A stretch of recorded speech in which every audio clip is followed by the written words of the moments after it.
అందరికీ శుభోదయం మరియు 79వ స్వాతంత్ర దినోత్సవం శుభాకాంక్షలు. నా పేరు రాహిణిశ్రీ. నేను 5వ తరగతి బి సెక్షన్ చదువుతున్నాను. ఈ స్వాతంత్ర దినోత్సవ వేడుకల గురించి మీతో కొన్ని వాక్యాలు పాలు పంచుకుందాం అనుకుంటున్నాను. స్వతంత్రం నా జన్మకు అన్నారు శ్రీ బాలగంగాధర్ తిలక్ గారు. అన్న మాటలు మనం ఇప్పటికీ మర్చిపోం. ఎందుకంటే ఎంతో మంది స్వాతంత్ర సమరయోధులు, తిరగబాటుదారులు ఈ స్వాతంత్రం తేవడానికి వారి ప్రాణాలను సైతం అర్పించి మన కన్నతల్లి అయిన భారతదేశం కోసం మన స్వతంత్ర సమరయోధులు ఎంతో మంది మనకి స్వాతంత్రం తీసుకురావడం జరిగింది. మన భారతీయులు నమ్మితే ప్రాణాన్ని సైతం అర్పిస్తారు.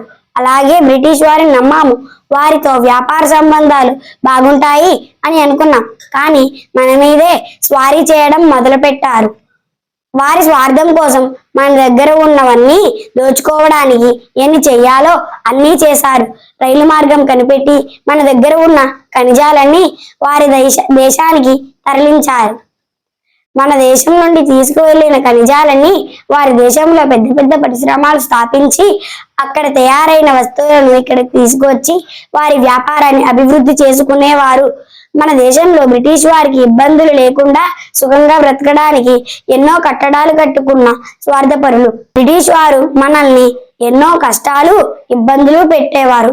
ఒక్క పూట తిండి తినటానికి ఎన్నో బాధలు పడ్డాము. మన భారతీయులు స్వేచ్ఛగా స్వతంత్రంగా జీవించడానికి ఎన్నో కష్టాలు అనుభవించవలసి వచ్చింది. మన భారతీయులకు ఓపిక అయిపోయినా సహనంతో భరించి ఎంత కష్టమైనా ఆ బాధను దిగమింగుకొని బ్రిటిష్ వారికి సేవలు చేసేవారు. మనకు నిద్రాహారాలు లేకుండా ఎన్నో ఇబ్బందులకు గురి చేశారు. అయినప్పటికీ 200 సంవత్సరాలు బ్రిటిష్ వారు పరిపాలించిన ఎక్కడా భారతీయులకు భయం అనే పదం వాళ్ళ మనసులోకి రానివ్వలేదు.